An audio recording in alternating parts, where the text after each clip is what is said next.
हर हर महादेव भक्तों, कैसे आप सब लोग। एक बार फिर स्वागत है घनश्याम वाणी चैनल में। यहाँ पर आपको माघ मास के प्रतिदिन की कथाओं का श्रवण करने को मिलता है। आज मैं आपको 25वें अध्याय की कथा का श्रवण करवाने जा रही हूँ।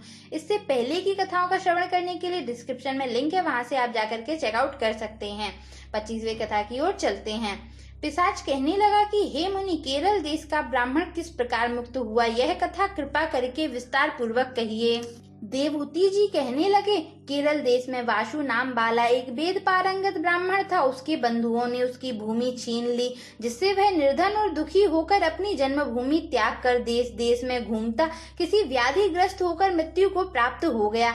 उसका कोई बांधव न होने के कारण उसकी ऊर्ध्व वैदिक क्रिया नहीं हुई और न ही उसकी दाह क्रिया हुई। इस प्रकार क्रिया के लोप होने से निर्जन वन में प्रेत होकर चिरकाल तक जीवित रहा।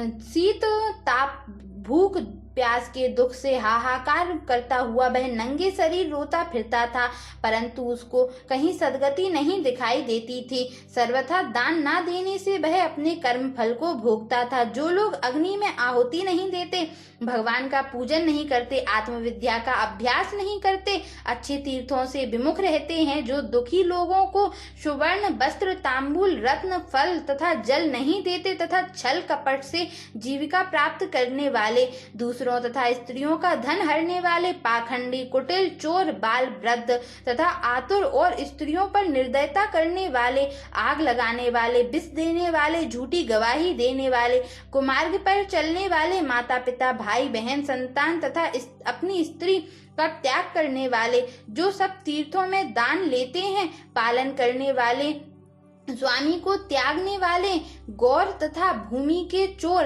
वेदों की निंदा करने वाले, वृथा द्रोह करने वाले, प्राणियों की हिंसा करने वाले, देवता गुरु की निंदा करने वाले, यह सभी बारंबार प्रेत योनियों को प्राप्त होते हैं। अतएव बुरे कर्मों से बचकर धर्म के कार्य तथा यज्ञ दान और तप आदि करने चाहिए, क्योंकि कर्म फल अवश्यमेव मिलता है। इस प्रकार प्रेत की गति देखकर पाप कर्म कदापि नहीं करने चाहिए। ब्राह्मण कहने लगे कि इस प्रकार उस केरल पर्वत पर ब्राह्मण ने उस पर्वत पर अधिक समय व्यतीत करके एक मार्ग में एक पथिक को देखा, जो 2 गहरियों में त्रिवेणी का जल लिए हुए था, आनंद पूर्वक भगवान के चरित्र का गान कर रहा था। प्रेत ने उसका मार्ग रोककर कहा कि तुम डरो मत, इस गगरी का जल मुझको पिलाओ, नहीं तो मैं तुम्हारे प्राण ले लूंगा। देवहूति कहने लगे कि उसको देखकर पथिक कहने लगा कि दुखी दुर्बल नंगे मुरझाए हुए तुम कौन हो, पैरों से पृथ्वी को स्पर्श ना करके चलते हो, तुम्हारा उदर मांस रहित है। लोमश जी बोले, प्रेत यह वचन सुनकर कहने लगा कि मेरे ऐसा होने का कारण सुनो। मैंने कभी ब्राह्मणों को दान नहीं दिया, अत्यंत लोभी क्रियाहीन, दूसरे के अन्न से पलने वाला और अकेला मिठाई खाने वाला था। मैंने कभी किसी को भिक्षा नहीं दी, ना दूसरे के दुख से दुखी हुआ।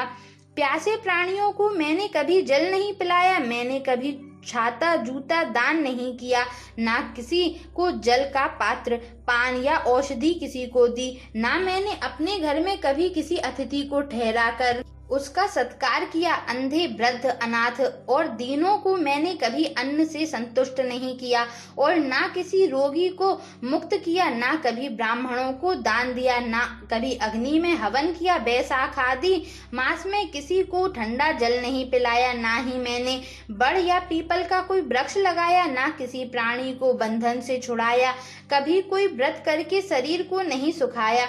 इस कारण मेरा पूर्व जन्म सब बुरे कार्यों में ही व्यतीत हुआ। मेरे पूर्व जन्म के कर्मों से ही मेरी यह गति हुई है। इस वन में व्याघ्र भेड़िए से बचा हुआ मांस तथा जंतुओं के खाने से गिरे हुए फल, वृक्षों पर लगे हुए सुंदर फल तथा झरने का सुंदर जल सब ही मिलते हैं, परंतु देव इच्छा से मैं कुछ नहीं खा सकता। सर्प की तरह केवल पवन भक्षण करके जीवन व्यतीत करता हूँ। बल बुद्धि मंत्र पुरुषार्थ से लाभ हानि सुख दुख विवाह मृत्यु जीवन भोग रोग तथा वियोग में केवल भाग्य ही कारण होता है। कुरूप मूर्ख कुकर्मी निंदित तथा पराक्रम से हीन मनुष्य भी भाग्य से ही राज्य भोगते हैं।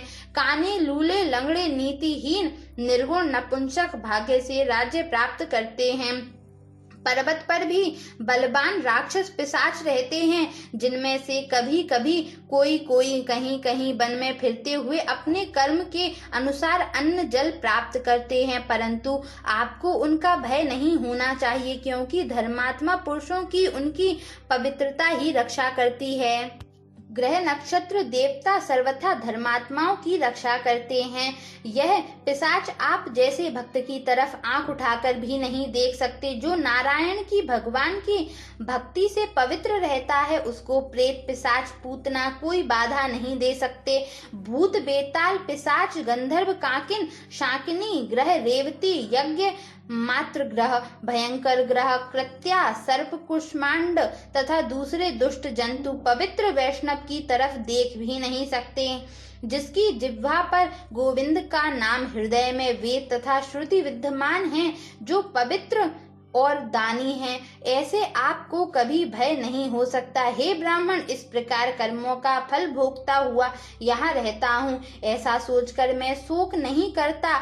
एक बार मैं जम्बालिनी नदी के किनारे पर गया था। वहां पर घूमते हुए मैंने सारस के वचनों को सुना था।